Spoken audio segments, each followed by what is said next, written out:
The glass slipped. Champagne spilled across the marble, a spray of crystals breaking the music in half. "This is the family embarrassment we're stuck with," Samantha said, her manicured hand brushing my shoulder as if I were a stain she could wipe away. 200 guests stopped mid-laugh. Forks stilled. Every head turned toward me, the 55-year-old woman in the simple navy dress. "I am Margaret Thompson. People call me Maggie. And at my own son's wedding, my brand new daughter-in-law decided to humiliate me in front of everyone. I thought I'd mastered invisibility. 15 years of being quiet, measured, forgettable when I needed to be. Turns out, invisibility is fragile."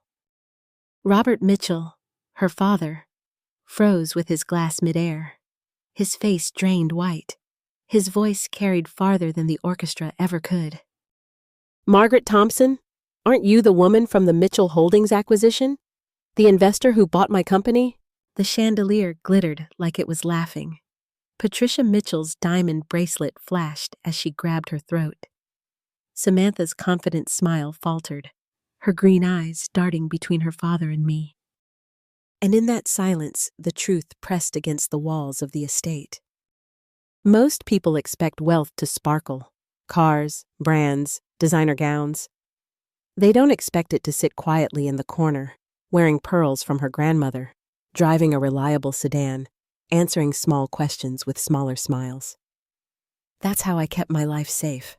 That's how I built everything. And yet here I was, stripped bare by one careless insult and one man's memory. If you're watching this, subscribe and tell me in the comments where you're watching from. I want to know just how far this story reaches, because you're about to hear it all. The night my son's bride tried to turn me into a joke was the same night her family realized I was the reason they still had a fortune at all. Robert's eyes didn't leave mine. Samantha's face went pale. The orchestra played on. And suddenly, I wasn't invisible anymore. Robert's words had cracked open a silence that felt louder than the orchestra.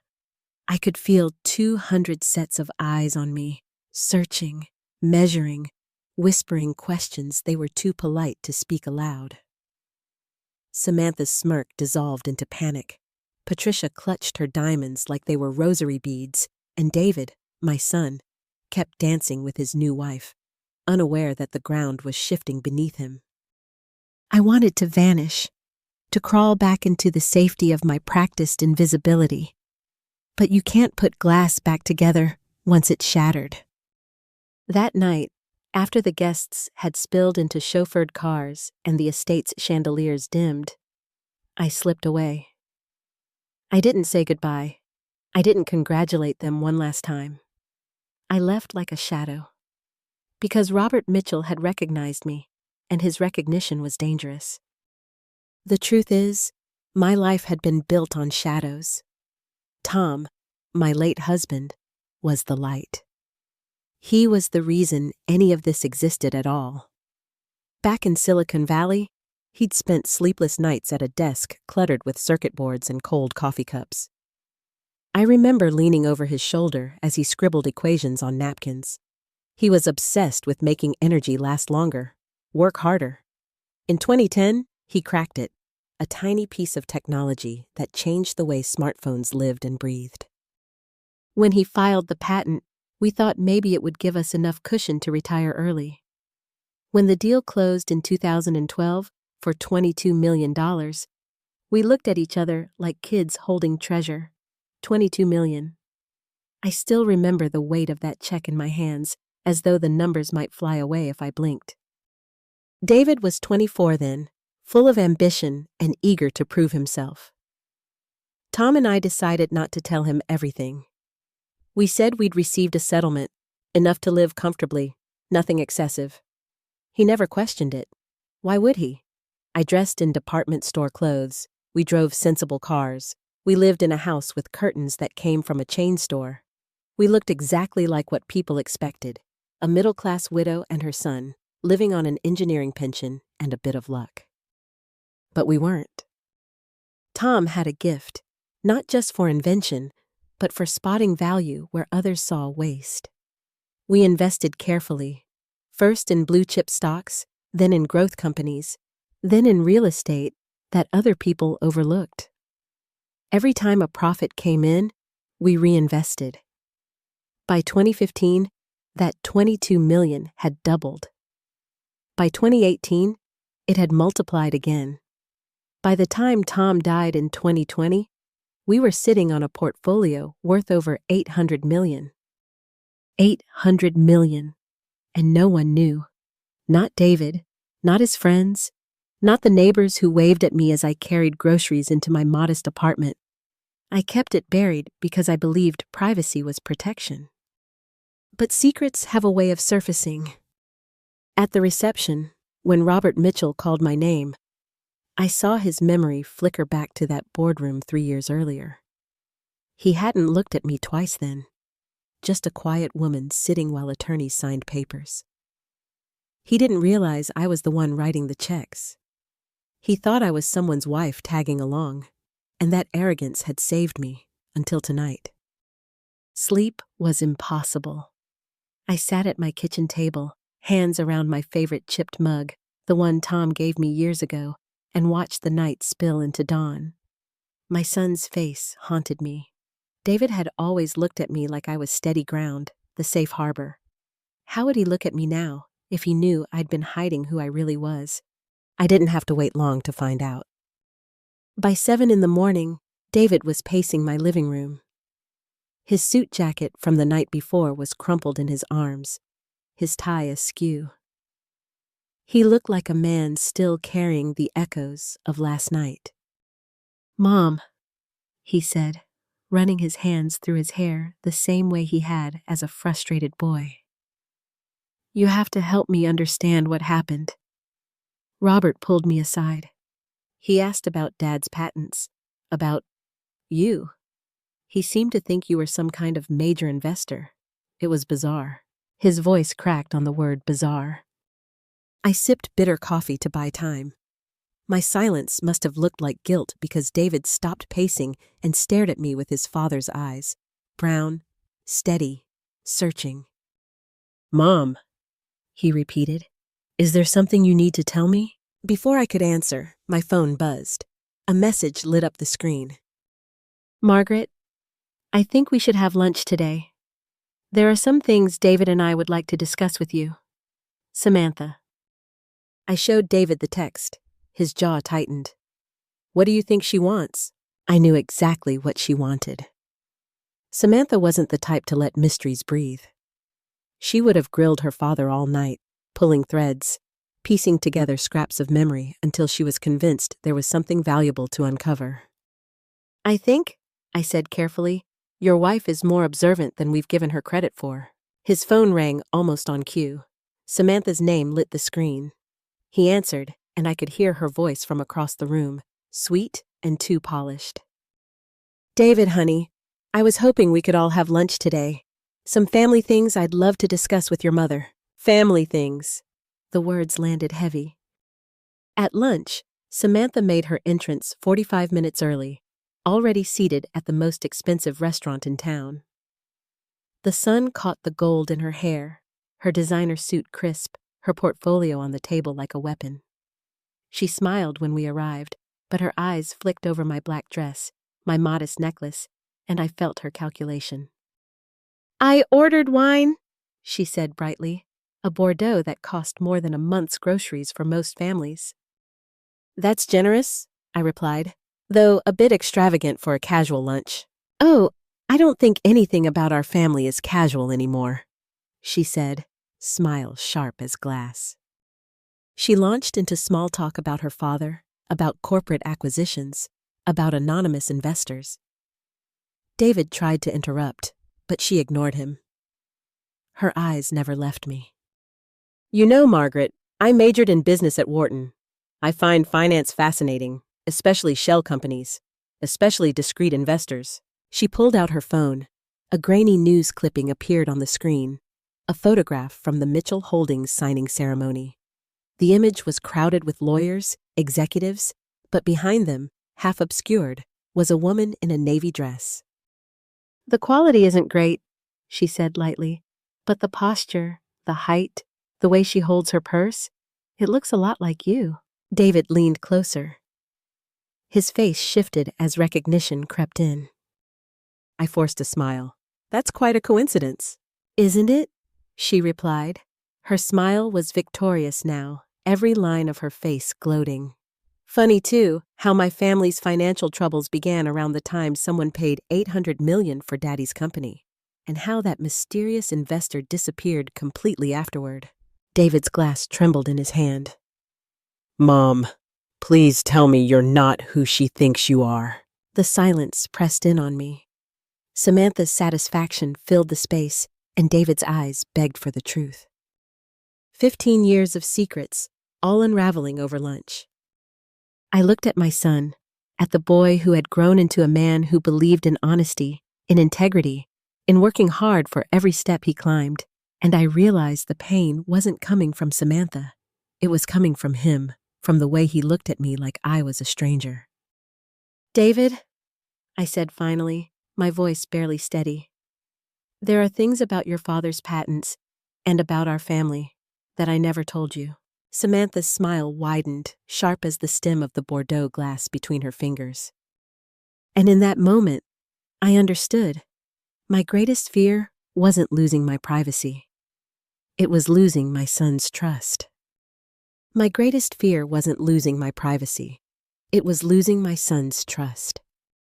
That fear settled into my bones as I left the restaurant.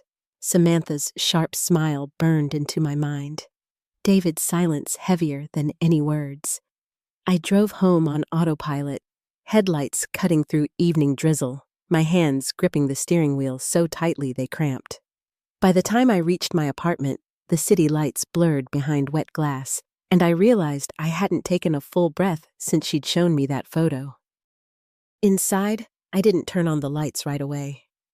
The dark suited me. My navy coat still smelled faintly of wine and anxiety. I dropped my purse by the door, kicked off my shoes, and sat on the edge of the couch with my head in my hands.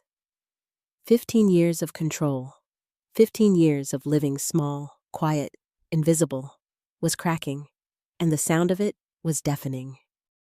By morning, my decision was made. I dialed James Harrison. James had been with me since Tom sold that first patent. He was one of the very few people I trusted, a man who spoke in numbers and probabilities, never gossip. When he answered, his calm voice steadied me. Margaret, you sound urgent. I need a meeting, today. His office sat 20 floors above the city, all glass and polished wood. The kind of place where silence hummed with money. I sat across from him as he pushed a thick folder toward me, his wire-rimmed glasses reflecting the screen he'd just been studying. You want the Mitchell family's financial picture, he said. Not what I expected from you. I folded my hands tightly. I need to understand what Samantha thinks she's uncovering. James flipped open the file. Pages of balance sheets, mortgage records, bank statements stared back. Here's the truth, he said, voice even. Mitchell Holdings was drowning in debt by 2021. Robert expanded too aggressively, financed acquisitions he couldn't support. You remember? You bought it through that shell company. I nodded. The memory of that boardroom returned. The smell of coffee gone cold, Robert's restless tapping, my lawyers doing the speaking while I sat silent. Good acquisition, James continued. But here's what matters. Samantha had built her whole identity around stepping into that company. Summers interning, MBA tailored to family business. Everyone expected she'd take the reins. Then you came in, bought it, replaced management, and eliminated her career path overnight. The words struck like ice. I'd thought of it as numbers, strategy, opportunity, but to her, it had been a future stolen. And since then? I asked. He slid another document across the desk. Their estate is mortgaged at 80%, investments depleted to maintain appearances. Most of their current income comes from consulting fees arranged through the new management you installed. In other words, Robert's lifestyle now depends on you, even if he doesn't realize it. I leaned back, stunned. So Samantha's father lives comfortably because of me, while she treats me like a liability. James adjusted his glasses. Irony aside, Margaret, your daughter-in-law has begun professional-level inquiries. Asset tracing, shell structures, anonymous investors. She's hired a private investigator and has consulted with a law firm specializing in family wealth disputes. This isn't idle curiosity. She's building a case. The floor seemed to tilt beneath me. I'd spent years weaving layers of protection, trusts stacked like Russian dolls, ownership hidden behind careful signatures. But James was right. Nothing was impenetrable. How vulnerable am I? I asked. Your structures are solid, he said, but persistence cracks walls. And if she frames her questions correctly to regulators, he let the implication hang. For a moment, all I could hear was the faint hum of the air conditioner. What would you do if you were me? I asked. He steepled his fingers. Get ahead of it. Don't wait for her to drag you into the light. Control the story before she does. His words followed me out of the building. The streets were bright with commuters, phones in hand, coffee steaming. Ordinary lives, ordinary worries. I envied them. My worries weren't ordinary, they were existential. That night, I uncorked the bottle of wine Tom and I had been saving for a special occasion. My hands shook as I poured. I spread 15 years of records across the dining table, documents I'd guarded like crown jewels. The paper smelled faintly of ink and dust. I traced numbers with my fingertip, each one telling a chapter. 22 million became 50, then 200, then 800. Behind those numbers lay the nights Tom and I stayed up researching companies no one else noticed, the risks we took quietly, the rewards we reinvested with discipline. By the time Tom died, we were worth more than small nations. After, I carried the portfolio alone. It grew. It thrived. It became something vast, almost untouchable. Until Samantha touched it. My phone buzzed on the table. A message from David. Mom, Samantha and I want to come over tomorrow evening. She has some ideas about how our family should handle this new information. I laughed bitterly, the sound harsh in the quiet room. Ideas! That was one word for what she wanted. I stayed up late, planning. If she thought she was the only one who could strategize, she was mistaken. The next evening, I set the stage. Cheese, fruit, modest wine. A table that looked simple, unthreatening. My armor wasn't diamonds or chandeliers. It was understatement. David walked in stiff, shoulders tense. Samantha entered ahead of him, portfolio clutched like a trophy, eyes scanning my apartment as if she were calculating its market value. She sat in my chair, crossed her legs neatly, and smiled like a politician. Margaret, she began smoothly, everything we discussed tonight stays in the family. We're all on the same side here. David's voice was careful, almost pleading. Mom, things have been complicated. Samantha just wants to talk about transparency. She opened the folder. Pages slid across the table toward me. Drafts of structures, diagrams, legal notes.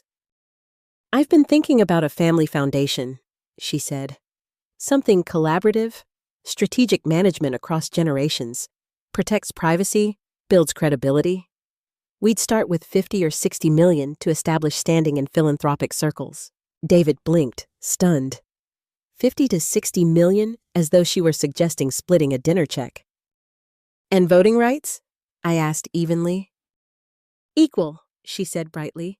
3 trustees, 3 votes, democratic. Her confidence radiated, but underneath, I saw hunger. I set my glass down carefully. Samantha, may I ask you something? Her green eyes glittered. Of course. Do you love my son? The question landed like a blow. She faltered. What kind of question is that? A simple one, I said. Do you love David?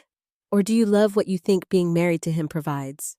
David flinched, pain flashing across his face. Samantha's composure cracked. That's unfair, she snapped softly. Is it? I rose, walked to my bookshelf, and returned with a folder of my own. Slowly, I spread its contents across the table. Her breath hitched. Documents, reports, invoices. Records of her hiring Ashford private investigations. Payments to a law firm specializing in wealth disputes. Credit accounts opened recently to finance her digging. David's voice shook. "Samantha, you hired investigators?" "It's not what it looks like," she said quickly. "It looks like you were building a case," I answered. "Against me, against us." Her cheeks drained of color. I turned to David. "When someone investigates me, I investigate them back." More papers slid across the table. Mortgage records, depleted investment accounts, credit lines stretched thin. "Your parents' estate is mortgaged nearly to collapse. Their lifestyle is sustained by consulting fees I arranged. Without me, it vanishes. And Samantha knows it." David's eyes filled with devastation. "Mom, how do you know all this?" "Because I had to. Because when someone threatens our family, I need to know who they are." Samantha's voice shook now. "This doesn't change the fact that we're family. We should be working together." "You're right," I said quietly, standing. "We should. But the question is, whose terms?" The silence that followed was suffocating. Samantha's mask had slipped entirely, her hands trembling. David stared between us, trapped in a marriage that suddenly looked like a transaction. I looked at him, the boy I raised, the man I loved, and felt my heart break. But I also felt something sharper rise. Resolve. Because I knew Samantha wouldn't walk away quietly. This wasn't an ending. It was the beginning of war. This wasn't an ending. It was the beginning of war. I could feel it the moment Samantha stormed out of my apartment, her heels clicking like gunshots against the hallway floor. David stayed behind for a moment, shoulders slumped, eyes clouded. He looked at me like a man caught between fire and water, desperate for something steady to hold. "Mom," he whispered, "I don't even know what's real anymore." I reached for him, but he pulled away, the distance between us suddenly wider than the years we'd shared. When the door closed behind him, silence swallowed the apartment. My documents lay scattered across the coffee table. Samantha's abandoned wine glass still half full. I sat staring at it, the stem catching lamplight, a fragile witness to everything broken. The next few days passed in uneasy quiet. David moved back to his apartment, claiming he needed space to think. Samantha made herself scarce, but I knew better than to believe she was retreating. People like her don't retreat. They regroup. I was right. Friday morning, James Harrison called. His voice, usually steady, carried an edge I'd never heard. "Margaret, we have a problem." I set my mug down too quickly. Coffee sloshed over my hand. "What kind of problem?" "Someone has been making inquiries with the SEC. Not casual questions, formal ones. They're digging into your acquisition structures, your shell companies, even looking at trading patterns. There's talk of potential disclosure violations, maybe insider trading." My stomach dropped. "How serious is this?" "Serious enough," James said grimly. "Even if everything you've done is legal, and it is, the complexity of your structures can look suspicious to regulators who don't understand the context. If they file a complaint, you could be tied up in investigations for years. Public, expensive, humiliating." I closed my eyes. I could almost hear Samantha's voice beneath his. "Family transparency, Margaret. We're all on the same side." She wasn't negotiating anymore. She was escalating. "She filed complaints, didn't she?" I asked. James paused. "It looks that way." The room felt colder, though the late summer heat pressed against my windows. "What do I do?" "End it before it grows," he said. "These things spiral. If you can resolve the family conflict, you cut the legs out from under the complaints. Otherwise, well, regulators love a headline." That night, David appeared at my door. He looked older, as if the weight of the past week had aged him years. "She filed for separation," he said without greeting. The words stunned me. "Already?" "Her lawyer claims she's protecting herself from financial liabilities. undisclosed assets, potential lawsuits. His voice was flat, brittle. She says she can't stay married while there are secrets. I studied his face, saw the pain behind his composure. I'm sorry, David. Are you? His eyes snapped to mine, sharp with betrayal. Because it feels like you orchestrated this. Like you wanted her out of my life so badly, you pulled every string until she broke. The accusation sliced deeper than any regulator's complaint ever could. David, I never wanted your marriage to fail. I wanted you to see her clearly. I wanted you to understand who she was before she destroyed you. He shook his head. You've been living like some kind of corporate mogul while I worked 60-hour weeks, thinking we were the same. And now my marriage is falling apart, and I don't even know who my mother is. I swallowed hard.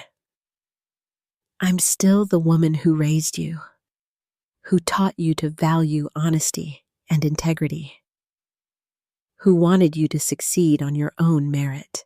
Then why does it feel like all of that was a lie? His words left me hollow. For a moment, I almost wished Samantha had taken my money instead of my son's faith. There's something else you need to know, I said quietly. She's filed complaints with federal regulators. She's trying to force me into a public battle. David stared, stricken. What does that mean? It means this isn't over. It's only beginning, and I need to know whether you'll stand with me or let her tear down everything I built to protect us. The silence between us was long, heavy. At last, he looked up, eyes weary but steady. What do you need me to do? The meeting came 3 days later, in James Harrison's conference room. The mahogany table gleamed under recessed lights. Floor-to-ceiling windows cast the city in muted gray. On one side sat James and me. On the other, Samantha with her attorney, Marcus Webb, slick, confident, expensive. Beside them, Robert and Patricia Mitchell, stiff with indignation. David sat near the center, torn between blood and marriage. Let's be clear, Marcus began, spreading papers with the ease of a man who lived in courtrooms. My client has evidence that Mrs. Thompson has concealed substantial assets while allowing her son's wife's family to suffer financial hardship. That suggests a pattern of deception, perhaps impropriety. James adjusted his glasses calmly. Mrs. Thompson's finances are fully legal and properly reported. Any complaints filed appear motivated by personal grievance, not genuine concern. Samantha leaned forward, her voice smooth but tight. This isn't about grievances. It's about responsibility. Margaret has manipulated people's lives while pretending to be something she's not. I met her gaze. I invested in companies. I rebuilt them. I maintained privacy because discretion is my choice. None of that is manipulation. You bought my father's company and let him believe he failed, she shot back. Your father did fail, I said evenly. His decisions would have bankrupted the company within months. I saved it. I saved the jobs of his employees. That isn't cruelty. It's reality. Robert shifted uncomfortably, throat clearing. Mrs. Thompson, I admit you stabilized things, but you can't deny you've been strategic about concealing your role. Strategic, yes. Deceptive? No. No one asked, and I had no obligation to volunteer. Marcus slid a thick folder across the table. We have evidence suggesting you've used your position to control outcomes affecting my client's family.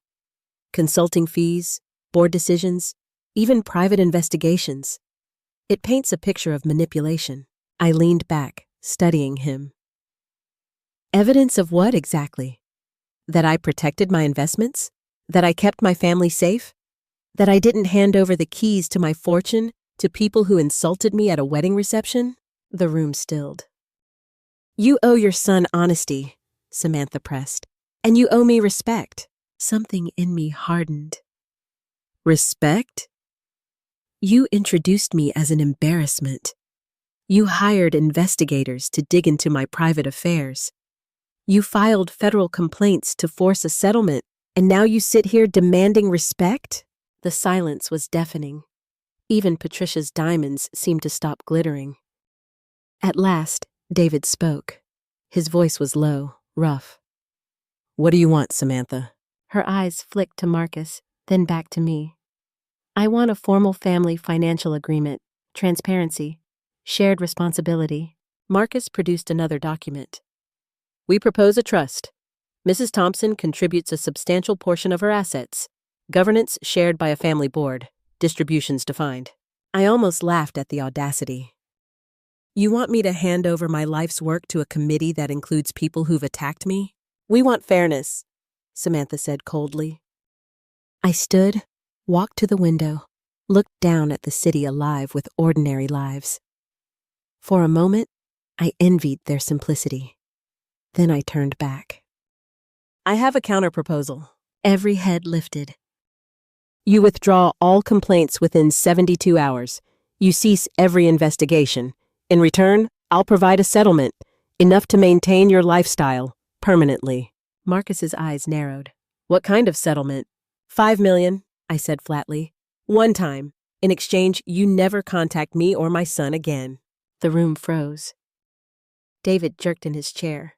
Mom, you can't be serious. I'm completely serious. Samantha's lips parted, incredulous. $5 million to disappear? That's correct.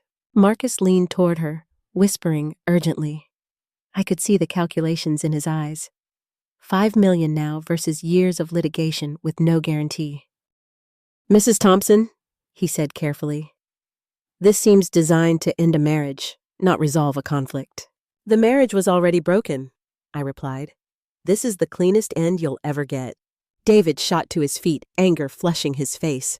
Stop, all of you! You're negotiating the price of my marriage like it's a business deal. Isn't that exactly what it's been? I asked gently. He turned to Samantha, voice raw. Did you marry me for love or for money? Her silence stretched for a full minute, heavier than any confession. I looked at her, then at Marcus. $5 million, plus your parents keep their house. Your father keeps his consulting position. You sign the papers, you walk away. If not, you get nothing. You lose the house, the income, and you spend years in court. Marcus's jaw tightened. He knew the math. Samantha's face was pale, fury and calculation warring in her eyes. I need time, she said.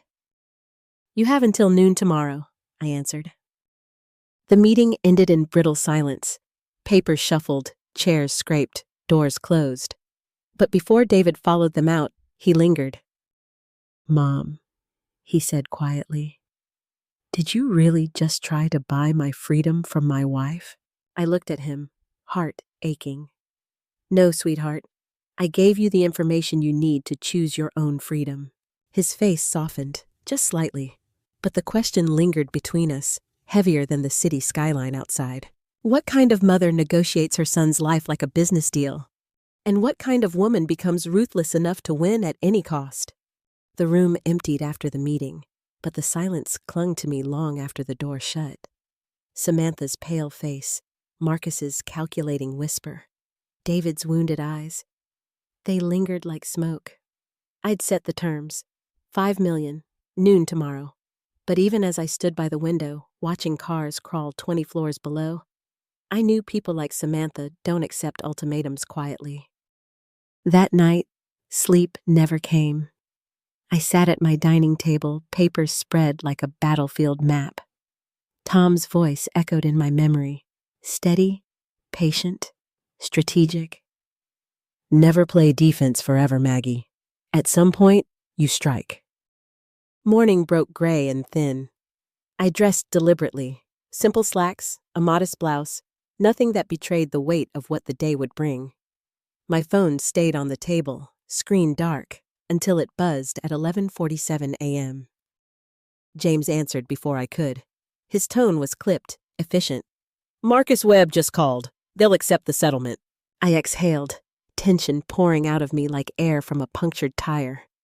It was over, or at least one battle was. By 5 o'clock, the papers were signed. The funds wired. Samantha disappeared from my life as completely as if she'd never existed. But the confrontation didn't end in that conference room. The war had left casualties. David stormed into my apartment that night, anger radiating off him.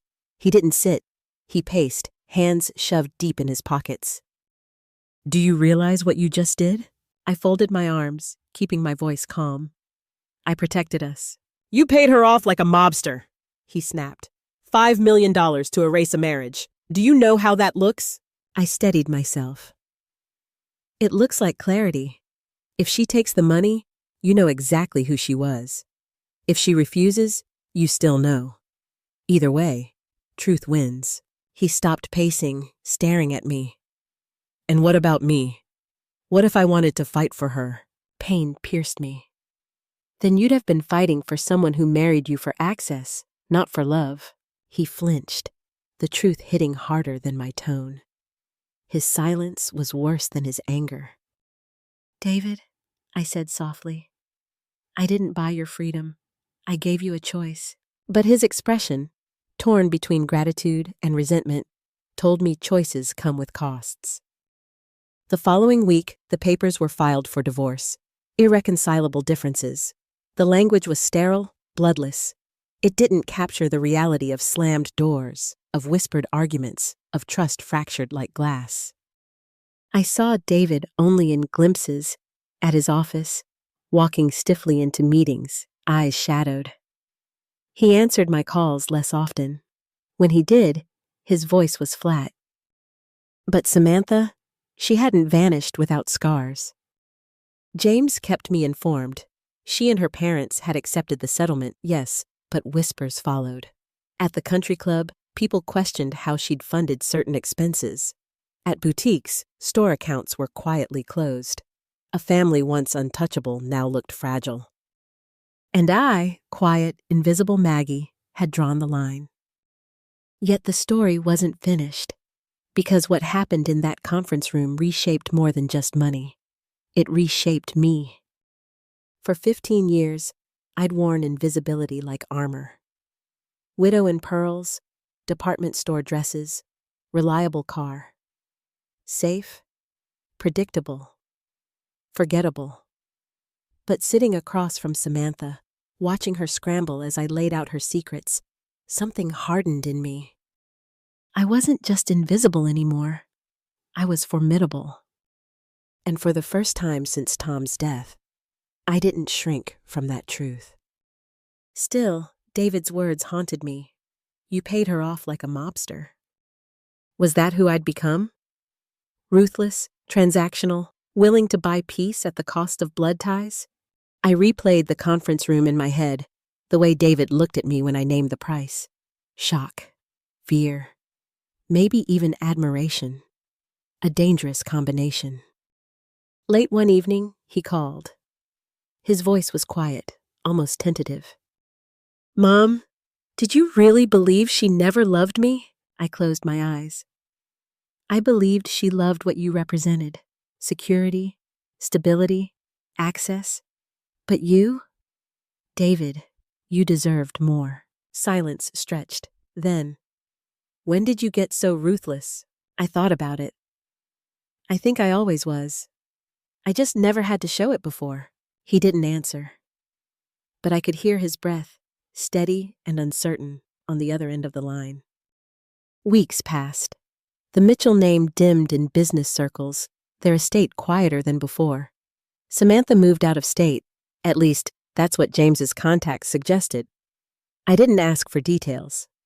$5 million had bought me silence, and I intended to keep it that way. But scars remained. David avoided my apartment for a while. I let him.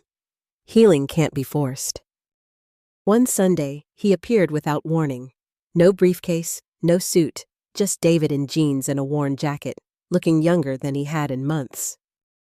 "I met someone," he said simply. I braced myself.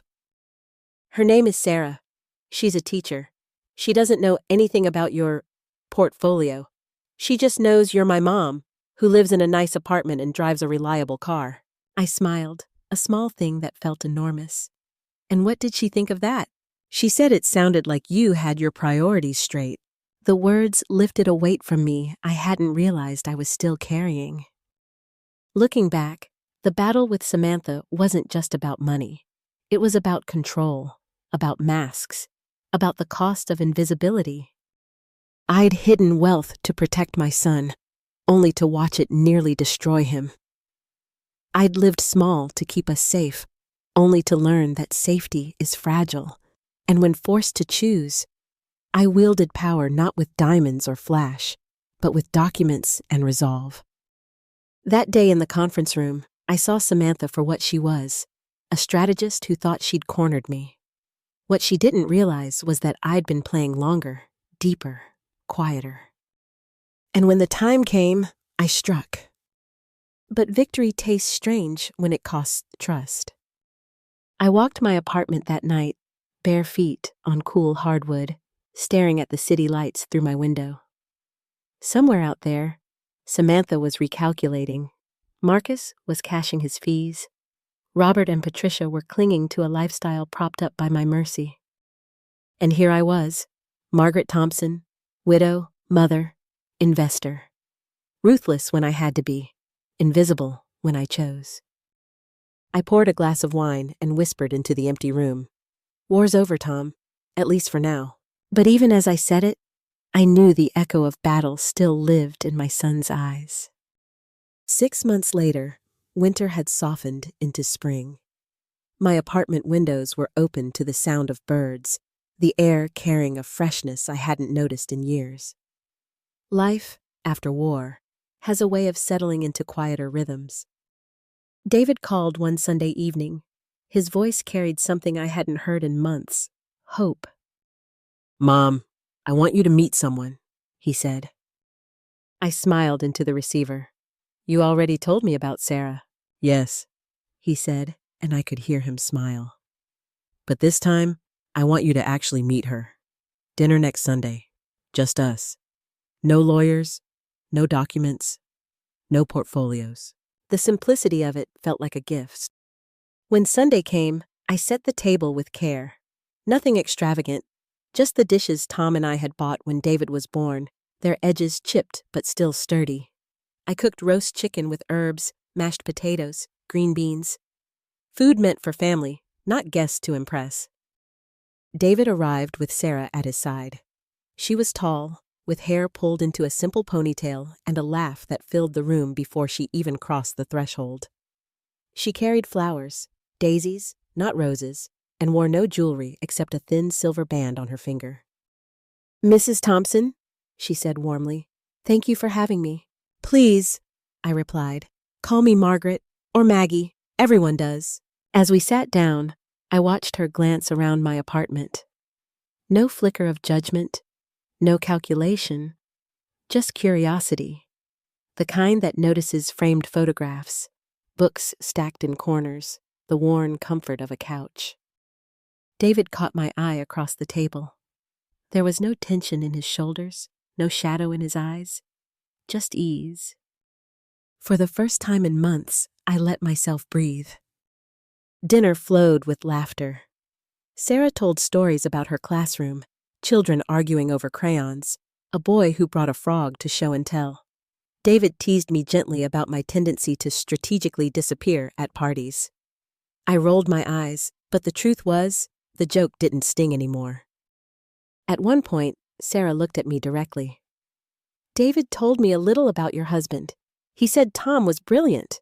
I swallowed, the name catching in my throat even after all these years. He was. He saw potential in places most people overlooked. He taught me patience, strategy, and... I paused, smiling faintly. "That invisibility can be an advantage." Sarah tilted her head thoughtfully. "Or maybe it was never invisibility. Maybe it was just privacy. There's a difference." Her words landed with quiet force. Privacy. The choice to reveal only what matters. Not shame, not deception. Protection. I felt something loosen in my chest, the old guilt easing.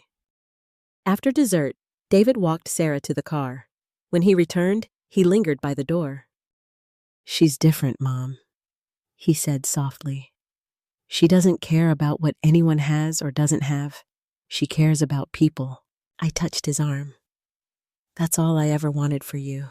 He looked at me, eyes clearer than they'd been in years. I didn't understand before why you kept the truth from me, why you lived the way you did. But I think I get it now. You weren't hiding because you were ashamed. You were protecting. Tears stung my eyes. David, I made mistakes. I should have trusted you sooner. But everything I did, every secret I kept, was for you. He nodded, and for the first time since that terrible wedding night, I saw forgiveness flicker in his face. Later, alone again, I stood by the window. The city spread before me, lights twinkling, lives unfolding, stories beginning and ending in apartments and houses I would never know. For 15 years, I had built walls of discretion, convinced invisibility was survival. But life had taught me something sharper. Invisibility isolates. Privacy empowers. There's a difference. And maybe the most powerful thing I had left wasn't the portfolio worth more than small nations, or the companies quietly thriving under my investments. Maybe it was the chance to stand in my own life, not invisible, not exposed, but simply seen. I thought of Samantha sometimes, though not with bitterness. $5 million was a small price to pay to learn the truth. Her silence was part of the agreement, and I doubted she would ever break it. People who take buyouts rarely return. They've already admitted the game was never about love. I thought of Robert and Patricia, clinging to their estate with consulting fees that still, indirectly, came from me. They'd been given a lifeline, whether they realized it or not. Perhaps one day they'd recognize it, or perhaps not. It didn't matter. Because the only truth that mattered was sitting at my table tonight. My son, his new hope, laughter spilling into a home that had been too quiet for too long. If you've listened this far, maybe you understand something about your own life. Maybe you've faced betrayal from the people who should have cherished you most. Maybe you've been underestimated, dismissed, or called an embarrassment. Here's what I've learned. Dignity doesn't come from wealth, or titles, or the approval of people who measure worth in carats and square footage. Dignity comes from knowing who you are when the masks fall away. I was called invisible. I was mocked as ordinary. But invisibility gave me space to build something lasting. And when the time came, privacy gave me power. David once asked me, "When did you get so ruthless?" I think about that often. And the truth is, I didn't become ruthless. I became clear. Clear about what mattered and who didn't. Clear about the cost of silence and the strength of speaking at the right time. Sometimes clarity looks like ruthlessness to people who expect you to bend. But clarity, I've learned, is survival. The night closed around me, city lights glowing steady.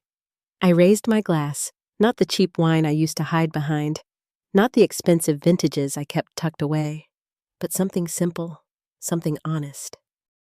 To Tom, I whispered. To David. To finally learning the difference between invisible and private, and maybe to the future.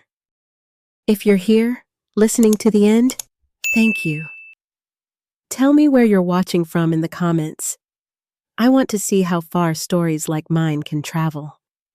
And if you've ever been underestimated or had to fight for your dignity, share your story too.